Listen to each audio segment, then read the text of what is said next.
хөлтөө гэдэг нь тий бүгд өөр ингэсэн тусдаа одоо үйл ажиллагаатай байна.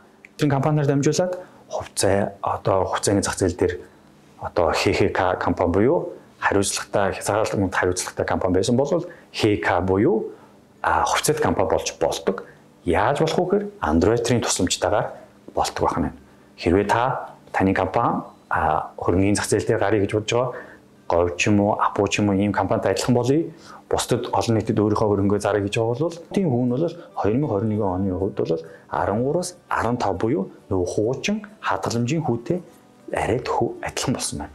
Яагаад ингэж байгаа юм бэхээр бонд маань бас хуучин 17-оос 23% хувьтай гардаг гэсэн бол хадгаламжийн хүү буюу нөгөө нэг үндсэн хүн маань буугаад ирэхээр энэ маань дагаад буугаад байгаа. Хөссөн үедээ худалдан авч болж байна.